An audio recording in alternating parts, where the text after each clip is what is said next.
क्या नरेंद्र मोदी को नीतीश कुमार का कोई ऐसा बात पता चल गया है जिससे नीतीश कुमार को लगता है कि शायद उनको फंसाया जा सकता है? जैसे जदयू में इन दिनों जो जदयू के नेता हैं, मंत्री हैं, वो खासा नाराज चल रहे हैं। जदयू में जो नाराजगी है वो इस कदर बढ़ गई है कि उनके मंत्रियों के इस्तीफे तक होने की बातचीत चलती है। तो उधर नीतीश कुमार अचानक से दिल्ली रवाना हो गए हैं और रातों रात दिल्ली रवाना होकर एक बड़े नेताओं से मुलाकात हो सकती है उनकी। बड़े नेताओं के अलावा नरेंद्र मोदी। नमस्कार, स्वदेश लाइव पे आप सभी दर्शकों का एक बार फिर से मैं रत्नेश पांडे बहुत बहुत स्वागत करता हूं। बिहार के मुख्यमंत्री नीतीश कुमार के इन दिनों एक्टिविटी जो नजर आ रही है उससे ऐसा लग रहा है कि बिहार में कुछ बड़ा सियासी भूचाल आने के संकेत हैं। क्या है, कैसे है, इस खबर पर विस्तार से हम आपको चर्चा करके बताने वाले हैं। दरअसल बिहार में इन दिनों नरेंद्र मोदी की जो सभाएं हो रही हैं उन सभाओं में नीतीश कुमार कभी पैर छू लेते हैं तो कभी बार बार ये संकेत दे रहे हैं कि इस बार हम कहीं नहीं जा रहे हैं। यानी कि बार बार वो अपनी सफाई दे रहे हैं कि 2 बार इधर से उधर चले गए, गलतियां हो गई, उन गलतियों की माफी भी नरेंद्र मोदी से नीतीश कुमार पैर छूकर मांग ले रहे हैं। अब पैर छूने की बात जब आती है तब भले ही एनडीए गठबंधन के नेता ये कहें कि नहीं, नीतीश कुमार चूंकि उनको अपना श्रेष्ठ मानते हैं, बड़े भाई मानते हैं, उनका पैर छू लेते हैं। अगर कायदे से देखा जाए तो नरेंद्र मोदी से बड़े तो नीतीश कुमार हैं, फिर पैर क्यों छू रहे हैं बार बार उनके? क्या नरेंद्र मोदी को नीतीश कुमार का कोई ऐसा बात पता चल गया है जिससे नीतीश कुमार को लगता है कि शायद उनको फंसाया जा सकता है? जैसे दिल्ली के मुख्यमंत्री अरविंद केजरीवाल को फंसाया गया, जैसे आपने झारखंड बगल पड़ोसी राज्य है वहां पर आपने देखा किस तरीके से उनको वहां के मुख्यमंत्री को फंसाया गया। इसके अलावा नीतीश कुमार को इस बार रोकने के लिए भारतीय जनता पार्टी के पास कुछ ना कुछ ऐसे सबूत तो जरूर हाथ लग गए हैं जिससे ऐसा लग रहा है कि उस सबूत के आधार पर जनता दल यूनाइटेड को खास तौर पे नीतीश कुमार को डराया जा रहा है, धमकाया जा रहा है।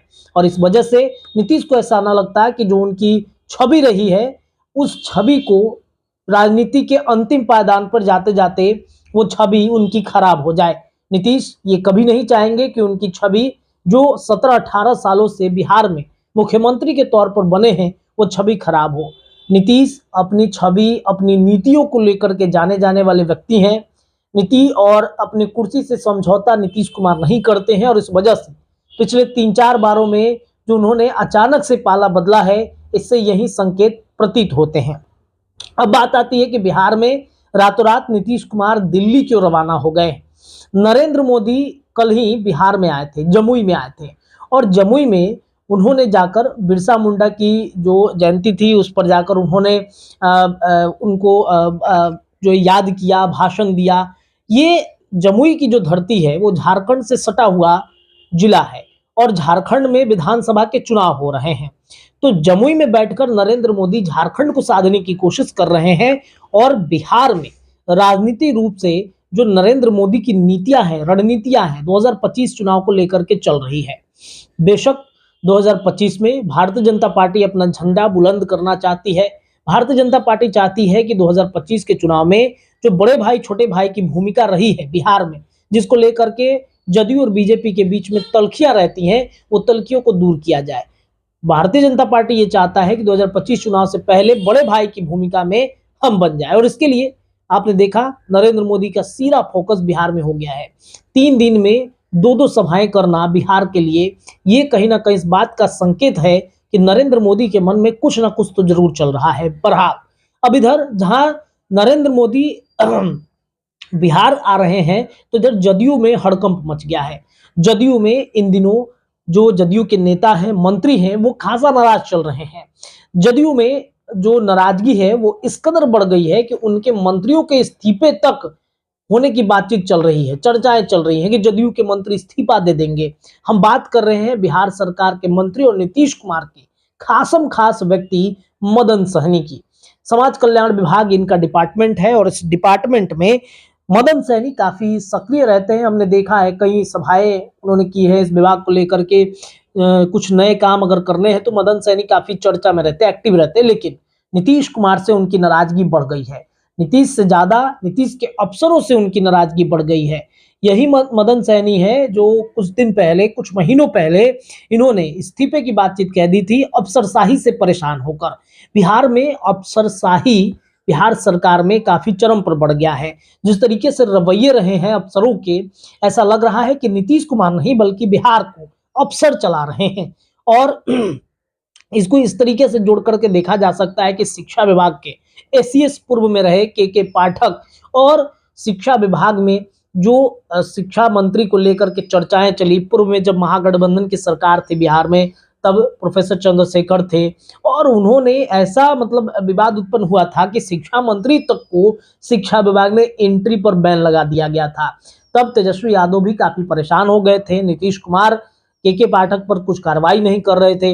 आपको याद होगा कि स्कूल के समय के बदलाव को लेकर के पाठक से नीतीश कुमार ने सदन के अंदर तक कह दिया, बिहार विधानसभा के अंदर, कि समय सारणी में हम बदलाव कर देंगे। बावजूद इसके वही पुराना समय सारणी रहा स्कूलों का, जो के पाठक ने निर्धारित कर दिया। यहाँ तक कि नीतीश कुमार की बात तक के पाठक नहीं सुनते थे। यानी कि इसी बात से संकेत माना जा सकता है कि अफसरशाही बिहार में कितनी ज्यादा चरम पर है।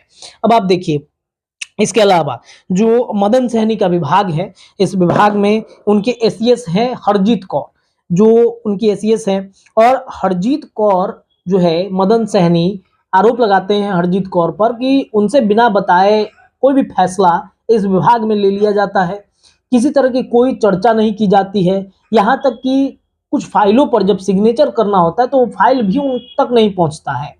क्या चल रहा है, क्या हो रहा है, क्या कुछ नया करना है, कुछ चर्चा नहीं, कुछ विमर्श नहीं किया जाता। बिना विमर्श के हरजीत कौर जो है वो कई तरह के फाइल, कई तरह के जो सिग्नेचर्स हैं वो कर देते हैं, जिससे वो काफी नाराज होकर वो पटना ही छोड़ दिए हैं। दरभंगा उनका बहादुरगढ़ राम विधानसभा क्षेत्र आता है और उन क्षेत्र में वो जाकर के बैठ गए हैं। जब मदन सहनी से पूछा जाता है कि आप पटना क्यों नहीं, पिछले 2-2.5 महीने से वो नाराज होकर पटना छोड़ दिए हैं। और जब उनसे पूछा गया कि आप नाराज क्यों हैं, तो उन्होंने कहा कि मेरी जरूरत क्या है वहां पर, हम तो क्षेत्र में विकास करते हैं। लेकिन दबी जुबान ये भी कह देते हैं कि अफसरशाही चरम पर है, उनके अफसर जो है नीतीश कुमार की वो बात नहीं मानते। अब हरजीत कौर से इनकी नाराजगी बढ़ गई है। इससे पहले ट्रांसफर पोस्टिंग को लेकर के भी ये काफी नाराज हुए थे कुछ सालों पहले, कुछ महीनों पहले, और उन्होंने इस्तीफे तक के ऐलान कर दिए थे। और ये मदन सहनी जो है नीतीश कुमार के खासम खास में से काफी जो है वो माने जाते हैं। इधर मदन सहनी के इस्तीफे की बातचीत चलती है तो उधर नीतीश कुमार अचानक से दिल्ली रवाना हो गए हैं। रातों रात दिल्ली रवाना होकर एक बड़े नेताओं से मुलाकात हो सकती है उनकी। बड़े नेताओं के अलावा नरेंद्र मोदी से उनकी मुलाकात हो सकती है। और मुलाकात के मायने सिर्फ और सिर्फ इतने हैं कि नीतीश कुमार का कुछ ना कुछ तो पता नरेंद्र मोदी को जरूर चल गया है। ये दो कड़ियां बिहार के राजनीति में ऐसे जुड़ रही है जैसे बिहार के राजनीति में कुछ बड़ा सियासी भूचाल आने वाला है। संकेत है ये, कुछ बड़ा होगा। इसके बाद हम आपको एक वीडियो लाएंगे और उस वीडियो के माध्यम से ये समझाने की कोशिश करेंगे कि नीतीश कुमार की जो नस है, कमजोर नस, वो नरेंद्र मोदी ने पकड़ लिया है। और इस वजह से बार बार वो पैर छू रहे हैं। पैर छूने की वजह भी अब सामने आ गई है। क्या वजह है, इस पर एक विस्तृत विश्लेषण हम आपको लेकर के आएंगे थोड़ी देर बाद और बताएंगे कि क्या कुछ बिहार के राजनीति में चल रहा है। नीतीश कुमार की कौन सी वो कमजोर कड़ी है जिसे नरेंद्र मोदी ने पकड़ लिया है, कौन सा काला चिट्ठा है नीतीश कुमार का जिसे नरेंद्र मोदी और अमित शाह के द्वारा पकड़ा गया है। और फिर नीतीश बार बार अपनी गलतियों को माफ करने की बातचीत कह रहे हैं नरेंद्र मोदी के पैर छू चुकर, बताएंगे आपको। लेकिन फिलहाल मंत्रियों के इस्तीफे की चर्चा बिहार की राजनीति में तेज हो गई है। मदन सहनी के अलावा कई ऐसे मंत्री हैं जो अपने अफसरशाही से काफी परेशान हो गए हैं और परेशान होकर और नाराज हो गए हैं। तो नीतीश कुमार जदयू को बचाएंगे कि खुद को, ये देखना बड़ा दिलचस्प होगा। जुड़े रहिए अपने चैनल स्वदेश लाइव के साथ। ये विश्लेषण कैसा लगा जरूर बताइएगा, अपनी राय कमेंट में रखिए। देखते रहिए आपका अपना चैनल। बहुत बहुत धन्यवाद।